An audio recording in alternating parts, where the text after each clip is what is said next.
ونتوكل عليه ونعوذ بالله من شرور أنفسنا ومن سيئات أعمالنا من يهده الله فلا مضل له ومن يضلله فلا هادي له ونشهد أن لا إله إلا الله وحده لا شريك له ونشهد أن سيدنا ومولانا محمدا عبده ورسوله أما بعد فأعوذ بالله من الشيطان الرجيم بسم الله الرحمن الرحيم ألم تر كيف فعل ربك بأصحاب الفيل ألم يجعل كيدهم في تضليل وأرسل عليهم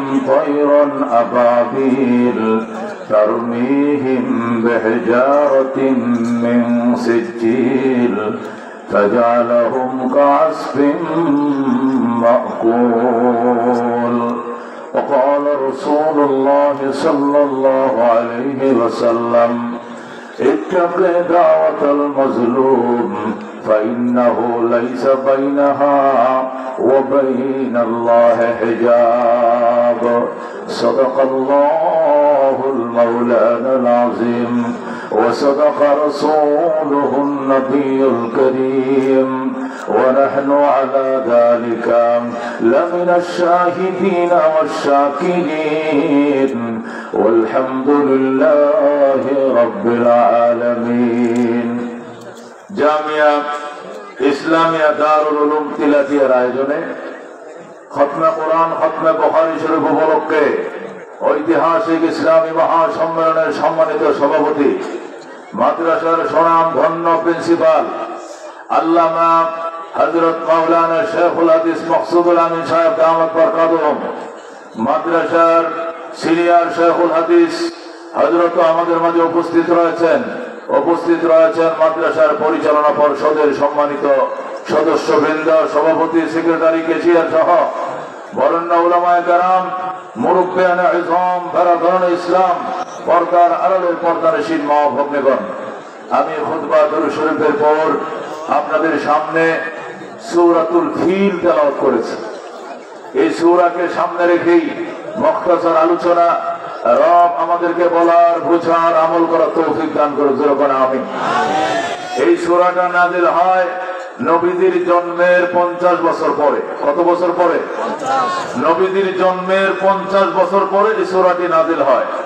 অথচ যে ঘটনাকে কেন্দ্র করে এই সূরা নাযিল হয়, এই ঘটনা ছিল নবীর জন্মের 50 দিন আগে। যেরকম সুবহানাল্লাহ, নবীদের জন্মের 50 দিন আগের ঘটনাকে শোনানোর জন্য জন্মের 50 বছর পরে আল্লাহ তাআলা তার বন্ধুর উপরে এই সূরা নাযিল করেন। যেরকম সুবহানাল্লাহ। এই সূরার তাফসীর এবং ব্যাখ্যা বোঝার জন্য আমাকে সংক্ষিপ্ত আকারে একটা ভূমিকা বুঝতে হবে। ভূমিকা হলো এই: আল্লাহ নবীর জন্মের 2 মাস আগের ঘটনা। কয় মাস আগের ঘটনা? খেয়াল করে শুনবেন, অনেক দামি কথা। আরবের সীমান্ত এলাকার একটি রাষ্ট্র, এই রাষ্ট্রের নাম হলো ইয়েমেন। কোন এই রাষ্ট্রের নাম কি? আফ্রিকার সীমান্তবর্তী একটি রাষ্ট্র, এই রাষ্ট্রের নাম হলো ইথিওপিয়া, যেটাকে আগে বলতো আবিসিনিয়া। আবিসিনিয়া হলো আফ্রিকার শেষ রাষ্ট্র, আর ইয়েমেন হলো আরবের শেষ রাষ্ট্র। দুটি রাষ্ট্র আরব আফ্রিকার বর্ডারের মধ্যে। আফ্রিকার বর্ডার সংলগ্ন রাষ্ট্র ইথিওপিয়া, আরবের বর্ডার সংলগ্ন রাষ্ট্রের নাম কি? ইয়েমেন। দুটা রাষ্ট্র পাশাপাশি। ইন্ডিয়া এবং বাংলাদেশ যেরকম পাশাপাশি বর্ডার, ইয়েমেন আর ইথিওপিয়া বর্ডার।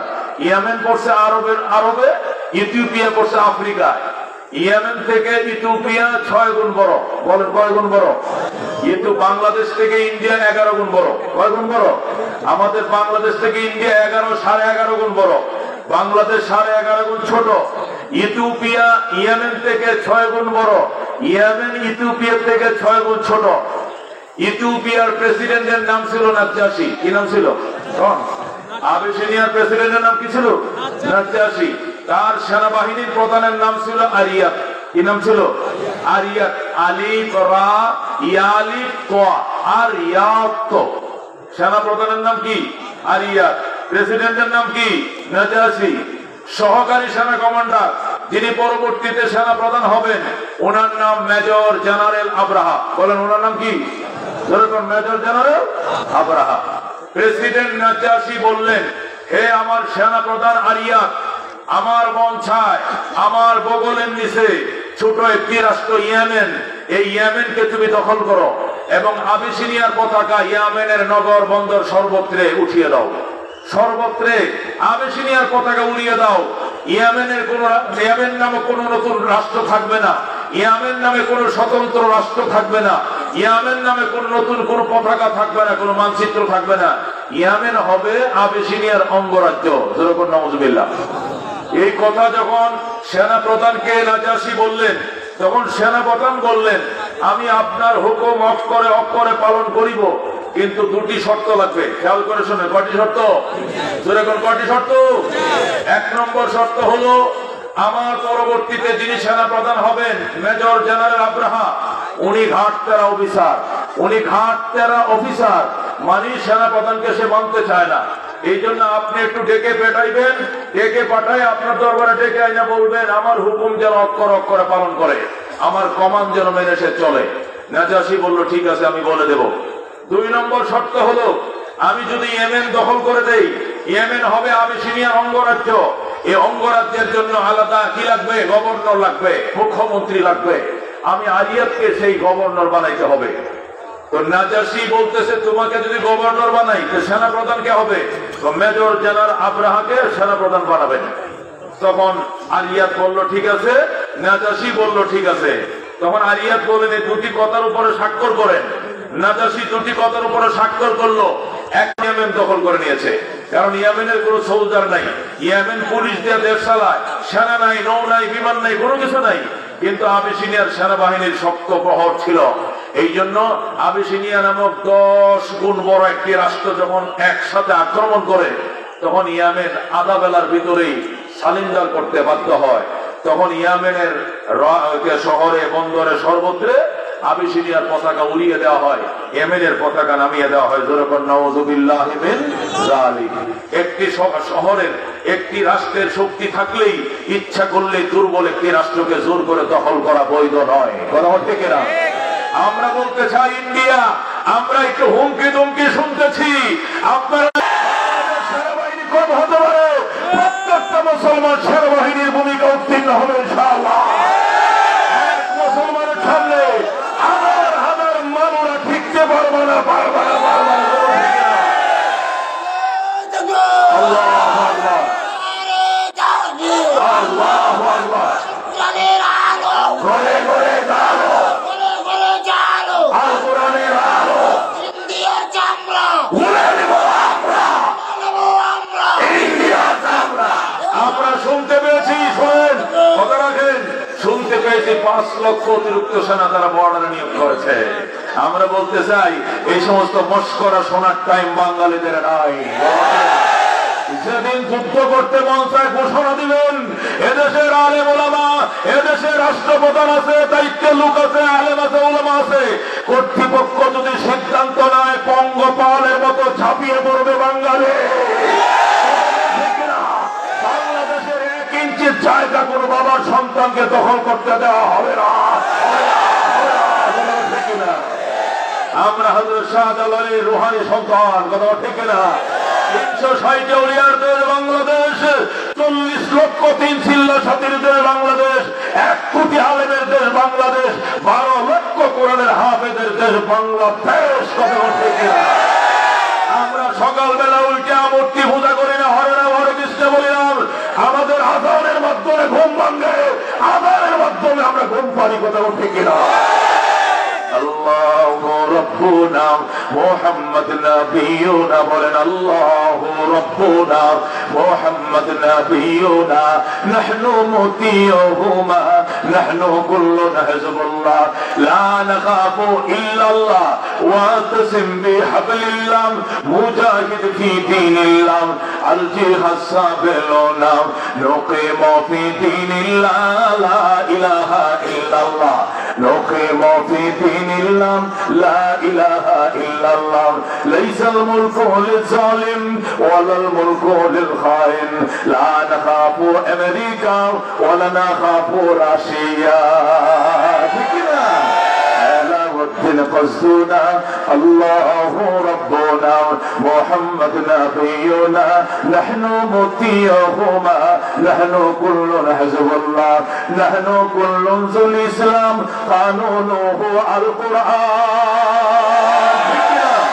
نحن كل ذو الإسلام قانونه القرآن قال الله في القرآن الملك للرحمن الملك للرحمن نقيم في دين الله لا إله إلا الله نقيم في دين الله لا إله إلا الله ليس الملك للظالم ولا الملك للخائن لا نخاف إسرائيل ولا نخاف إنديا قصدنا الله ربنا محمد نبينا نحن مطيعهما نحن كل حزب الله لا نخاف إلا الله واعتصم بحبل الله مجاهد في دين الله الجهاد السافلون الجهاد السافلون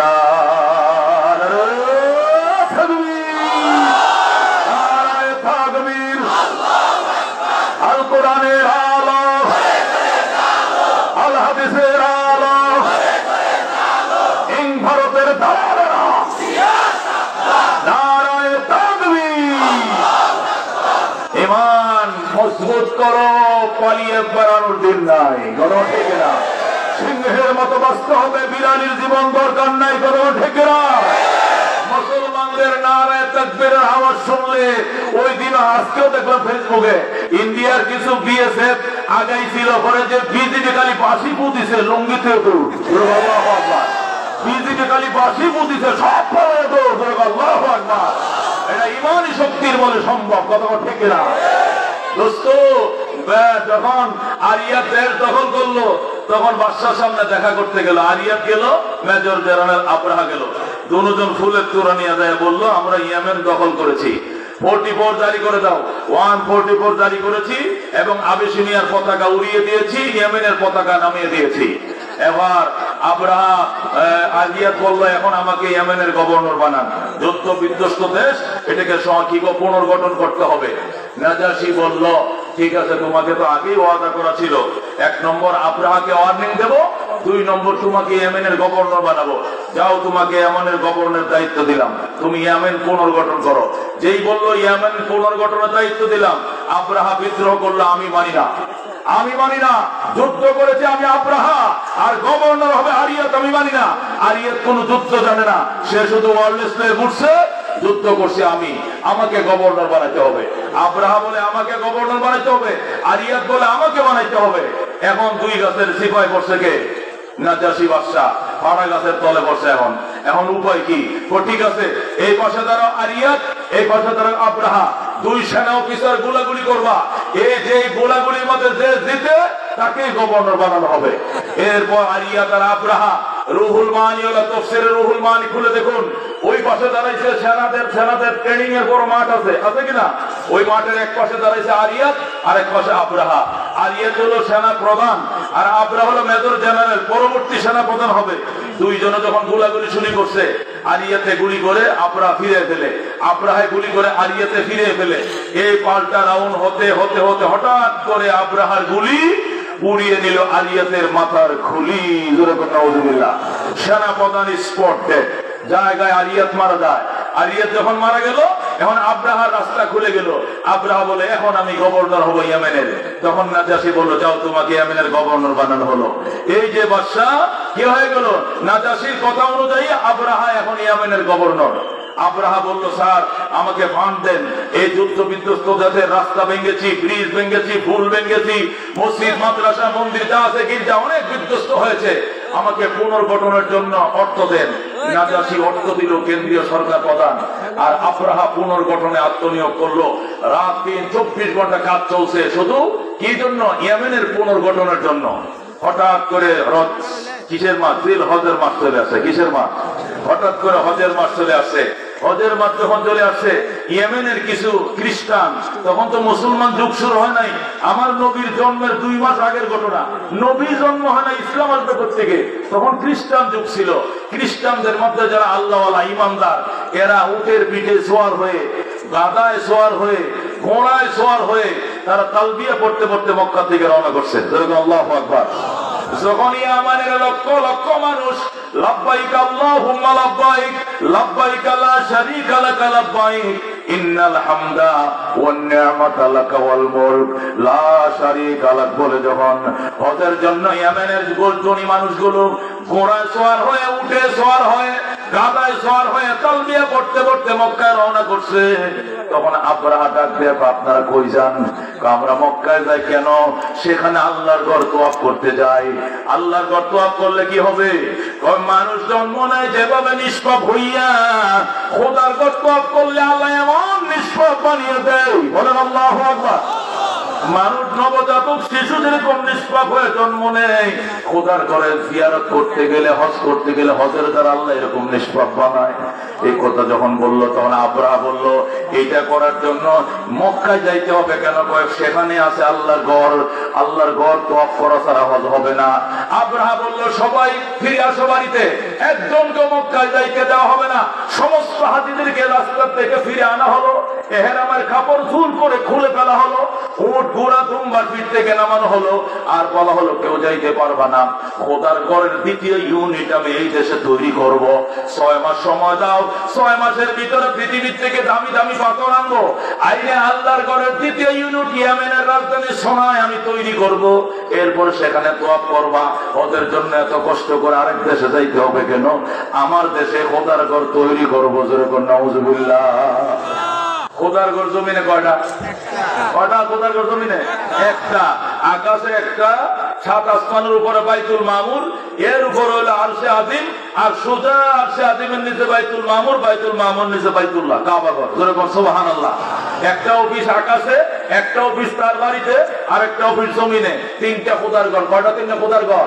জমিনে কয়টা? একটা, সেটা হলো বাইতুল্লাহ, কাবা। কথা ঠিক কিনা?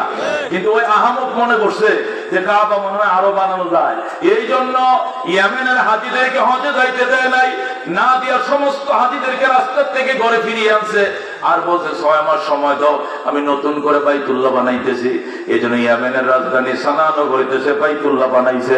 বানাইয়া নাজাশিকে দাওয়াত দিতে, স্যার আগামী সোমবারে ঘরটা উদ্বোধন করতে হবে। নাজাশি বলছে ঠিক আছে, আমি আসতেছি। গেটিং লাইটিং করে সাজাও দেখ, ফুটা ফুটা রাজধানী সোনাকে সাজানো হলো, গেটিং লাইটিং তোরণ নির্মাণ করা হলো। নাজাশি কেন্দ্রীয় সরকার আসবে, আল্লাহর ঘর উদ্বোধন করবে। ইতিমধ্যেই মক্কার একদল যুবক যারা আল্লাহর ঘরের প্রতিবেশী ছিল, এরা ব্যবসার জন্য ইয়েমেনে আইছে। এরা যখন আইসা দেখে এখানে 2 নম্বর ঘর বানাইছে, এরা সাথে সাথে ব্যবসার থেকে তওবা করে ফেলছে, জীবনও ব্যবসা করব না, তবে এই নকল ঘর আগামী সোমবারে উদ্বোধন করতে দেব না, দেব না, দেব না। আল্লাহু আকবার। এরা 9 জন যুবক ছিল, কেউ বলছে 13 জন, কেউ বলছে 3 জন। এই যুবকরা শপথ করে ফেলছে, আল্লাহ আমরা বাইতুল্লাহর প্রতিবেশী, মক্কার কুরাইশের বংশধর, আপনার ঘরের খেদমত এটা আমাদের অহংকার। আর আজকে জালেম আবরাহা বুঝি এখানে নতুন বাইতুল্লাহ বানাইছে, 2 নম্বর বাইতুল্লাহ বানাইছে, ডুপ্লিকেট ঘর বানাইছে।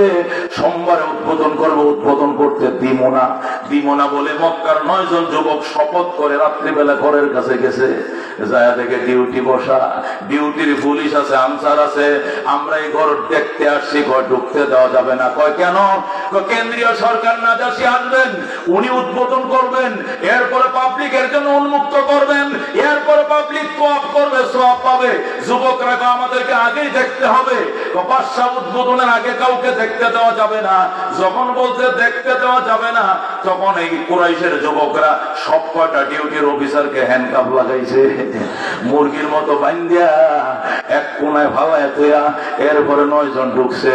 ঢুকে যার ভিতরে যত ভিটামিন আছিল সব মলমূত্র ত্যাগ করছে, পায়খানা করছে, প্রস্রাব করছে। আল্লাহু আকবার। নয়টা নয় কোনায় বসে প্রস্রাব করছে, পায়খানা করছে। শুধু এখানে শেষ নয়, জাঁটা দিয়ে পায়খানাটা করতে লিপছে, প্রস্রাবটা ভালো করে লিপছে। লিপে কয়ে গেলাম তোর বাসা আইছে উদ্বোধন করার জন্য, বাসার আইতে কম। এরা তো রাত্রে বেলায় পলাইছে, মক্কা চলে গেছে। আল্লাহর ঘরের কিনারে দেখ, আল্লাহ জীবনে নাজাতের জন্য কোন আমল করতে পারি নাই, এবার তোমার ঘরের বিরুদ্ধে যারা ঘর বানাইছিল এই ঘরটাকে অপমান করছি, লাঞ্ছিত করছি, এই আমলের উপরে খুশি হয়ে আমাদেরকে তুমি মাফ করে দাও। যুবকরা এক দৌড়ে মক্কা, এমন থেকে সোজা চলে গেছে মক্কা। এই দিক দিয়ে সকালবেলা ডিউটির অফিসাররা যা কয়, স্যার সর্বনাশ হয়ে গেছে, সোমবার দিন এই ঘর উদ্বোধন করার কোনো ব্যবস্থা নাই। কয় কারণ কি? ওই কুরাইশের একদল যুবক আল্লাহর ঘরের একদল প্রতিবেশী মক্কার, সম্ভবত এরা ব্যবসার জন্য আমগো দেশে আইছিল, আয়া শুনছে আমরা নাকি নতুন ঘর বানাইছি, উদ্বোধন করবেন। এদের গায়ে আগুন ধরে গেছে, এরা জোর করে আমাদেরকে হ্যান্ডকাপ লাগাইয়া ঘরে ঢুকিয়া প্রস্রাব পায়খানা করে সর্বনাশ করে থুয়ে গেছে। কয়টা ধুয়ালা করে এক সপ্তাহ গোলাপ জলতে তৈলেও গন্ধ যাইতো না। আল্লাহু আকবার। এরা শুধু পায়খানা প্রস্রাব করে না, এটা আবার সুন্দর করে লেপছে, এটা তো বাসের সম্বন্ধে তৈলেও গন্ধ যাইতো না। সুতরাং আগামী সোমবারের প্রোগ্রামকে ক্যান্সেল করেন। বাদশা আবরাহা অগ্নি শর্মা হয়ে যায়, রাগে হিজাব হয়ে কয়, নাজাশির কাছে আমি যাইতেছি। দেখো স্যার, বস এই সোমবারে উদ্বোধন সংখ্যা এটাকে স্থগিত করা হলো, অন্য তারিখ দিয়ে উদ্বোধন করব। এই ঘরটা ওই মক্কার প্রতিবেশীরা এসে অপমান করে গেছে, প্রতিশোধ নেওয়ার জন্য আমি ওদের ঘর ভেঙে দেব, ওদের ঘর বাইতুল্লাহকে আমি মাটির সাথে মিশিয়ে দেবো। নাজাশি গো পারবি গো পারুম, শুধু আপনি সৈন্য দিতে হবে আর হাতি দিতে হবে। ঠিক আছে, কত সৈন্য লাগবে? কত 10,000, যা করে 12,000 দিলাম। 12,000 সৈন্য লইছে নাজাশির থেকে, 10টা বড় বড় হাতি লইছে। হাতি মানে বোলডোজার। হাতি মানে কি? বোলডোজার। শুধু সুর দিয়ে বাড়ি দিলে বটটা শুকিয়ে যায়, কথা ঠিক কিনা? বোলডোজার তখন তো আর বোলডোজার ছিল না, বেকু ছিল না।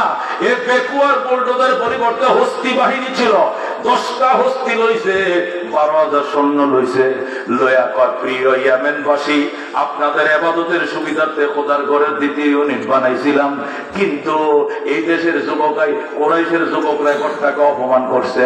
এই জন্য আমি চাইতেছি আল্লাহর ঘর ভেঙে দেওয়ার জন্য। কারা কারা আমার সঙ্গে যাইবেন? চলেন। যেই মাত্র যাইবেন চলেন বলছে, পুরা ইয়ামেনের যুবকরা ফুসকে গেছে, ডাক দিয়া কো, বেঈমানের বাচ্চা, এমনি জুলুম করে আমাদের দেশটা দখল করছস, দেওয়ালে ফিটলাই গেছে, আবার খোদার ঘর ভাঙতে যাবে, আমাদের গায়ের উপর দিয়ে হাতি চালায় যাইতে পারলে পারবি, এছাড়া তোকে এক কদম আগাইতে দেব না। ইয়েমেনের সমস্ত যুবকেরা রাস্তার মধ্যে শুয়ে পড়ছে। যতটা রাস্তা দিয়ে এমন থেকে মক্কা যাওয়া যায় সব কয়টা রাস্তা ব্যারিকেড, যুবকরা সুধা শুয়ে পড়ছে। আমাদের গায়ের উপর দিয়ে যদি হাতি চালায় যাইতে পারো তাহলেই শুধু ইয়েমেন যাইতে পারবা। এই লৌহ মানব আব্রাহা যুবকদের গায়ের উপর দিয়ে হাতি চালায় হাজার হাজার যুবককে শহীদ করেও মক্কা থেকে রওনা করছে। যখন হাজার হাজার যুবক শহীদ হয়ে গেল, তখন যারা পাদ্রীরা ছিল, পাদ্রীরা মোনাজাতের আয়োজন করলো। এরা বলল, সমস্ত খ্রিস্টানরা গির্জায় ঢুকো, সমস্ত পাদ্রীরা গির্জায় আসো। যারা পপ ছিল, পপ খ্রিস্টানদের মহাপাদ্রী, ওই পাদ্রীর নেতৃত্বে সব এসে ঢুকছে মন্দিরে, গির্জায় ঢুকে মোনাজাত শুরু করছে। আল্লাহ আমাদের হাজার হাজার যুবককে শহীদ করে দিয়া এরপরে লৌহ মানব মক্কা যায় খোদার ঘর ভাঙার জন্য। আল্লাহ তোমার ঘর আমাদের কলিজার টুকরা, প্রতি বছর এটা জিয়ারতের জন্য আমরা দেওয়ানা হয়ে যাই। আল্লাহ, যে শয়তান তোমার ঘর ভাঙতে যায়, আমরা দোয়া করি তুমি রাস্তার মাঝে তার ঘর ভেঙে দাও। আল্লাহু আকবার। ইয়া আল্লাহ, তুমি যতক্ষণ আমাদের দোয়া কবুল না করবে মুনাজাত ছাড়বো না, ছাড়বো না, ছাড়বো না। এই বলে যখন পাদ্রীরা মুনাজাত শুরু করলো, আওয়াজ আসতেছে, কান্দিস না, আমি তোদের দোয়া কবুল করলাম, তোদের চোখের পানি যুবকদের রক্তে কবুল করে মুনাজাত কবুল করলাম।